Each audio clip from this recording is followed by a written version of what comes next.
الله أكبر الله أكبر الله أكبر। আসসালামু আলাইকুম ওয়া রাহমাতুল্লাহ। আপনি জানেন কি মাছের কেন জবান নেই? মাছ কেন শুধু পানিতেই বাস করে?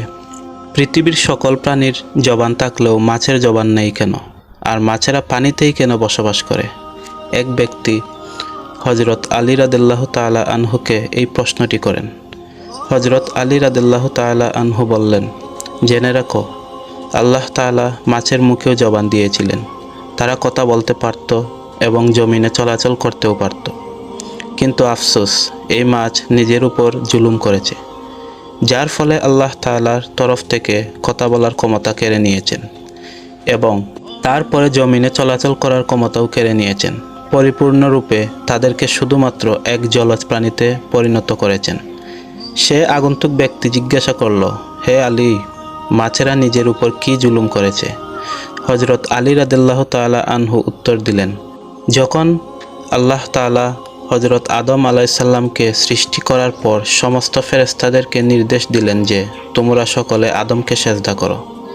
সমস্ত ফেরেশতা হযরত আদম আলাইহিসসালামকে সেজদা করল, কিন্তু ইবলিস শয়তান আদম আলাইহিসসালামকে সেজদা করতে অস্বীকৃতি জানালো। ইবলিস আল্লাহ তাআলার হুকুম অমান্য করে বলতে লাগলো, আপনি আমাকে আগুন থেকে তৈরি করেছেন আর আদমকে সামান্য মাটি থেকে, যার ফলে আল্লাহ তাআলা ইবলিস শয়তানকে জান্নাত থেকে বের করে দিলেন।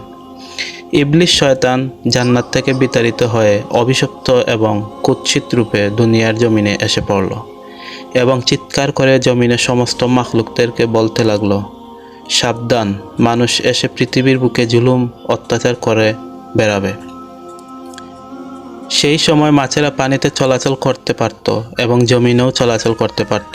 তারা উভয় প্রাণী ছিল। তখন মাছেরা কথা বলতে পারত। ইবলিস শয়তান সমস্ত প্রাণীদের মধ্যে সর্বপ্রথম মাছদেরকে কুমন্ত্রণা দিল। ইবলিস শয়তান মাছদেরকে বলল, মানুষ যখন পৃথিবীর বুকে আসবে তখন তারা নিজেদের ক্ষুধা মেটানোর জন্য তোমাদেরকে জীবন্ত অবস্থায় চাকুর সাহায্যে কেটে টুকরো টুকরো করে খাবে।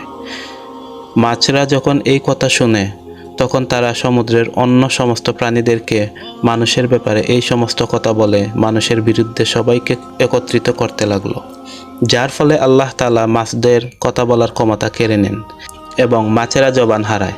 পাশাপাশি আল্লাহ তাআলা মাছদের ব্যাপারে এই বিধান জারি করেন যে কোনো মানুষ মাছদেরকে জবাহ করতে হবে না, তাদেরকে জীবিত অথবা মৃত উভয় অবস্থায় কাটা যাবে।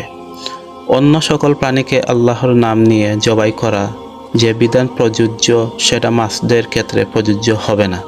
কেননা আমি তোমাদের জীবনকে পানির মধ্যে সীমাবদ্ধ করে দেব, মাছদের উদ্দেশ্যে বলা হলো। তোমাদেরকে যখন পানি থেকে উঠানো হবে তোমরা নিজেরাই ছটফট করতে করতে মারা যাবে। এর ফলে যখনই মাছকে পানি থেকে বের করা হয় মাছেরা ছটফট করতে থাকে এবং মাছের দেহের সমস্ত রক্ত এসে তার গলার মধ্যে থাকা একটি বিশেষ গ্রন্থিতে জমা হয়ে যায়। আর এই কারণে মাছকে খাওয়ার জন্য বিশেষ প্রক্রিয়ায় জবাই করার বাধ্যবাধকতা নেই। কেননা ইসলামে জবাই করার বিধান এই জন্য দেওয়া হয়েছে যাতে করে পশুর শরীরের রগের মধ্যে প্রবাহিত সমস্ত রক্ত মাংস থেকে আলাদা হয়ে বের হয়ে যায় এবং মানুষের গুণাগুণ অক্ষুণ্ণ থাকে, জীবাণুমুক্ত থাকে, স্বাস্থ্যকর থাকে। আদম সন্তানদের জন্য যেন এই খাবার কোনোভাবে আনহাইজেনিক না হয়, অর্থাৎ অস্বাস্থ্যকর না হয়। আর মাছের ক্ষেত্রে আল্লাহ তাআলার বিধান জারি করা হয়েছে যে যখনই মাছকে পানির ভিতরে থেকে উপরে আনা হয় প্রাকৃতিকভাবে মাছ ছটফট করতে করতে মাছের দেহের সমস্ত রক্ত মাছের গলায় থাকা গ্রন্থিতে এসে জমা হয়ে যায় এবং মাছের শরীরের মাংস রক্ত থেকে পবিত্র হয়ে যায়। এর জন্য মাছ কোনো প্রকার নিয়ম কানুন পালন করে জবাই না করলেও এটা প্রত্যেক আদম সন্তানদের জন্য মৃত এবং জীবিত উভয় অবস্থায় হালাল। সুবহানাল্লাহ।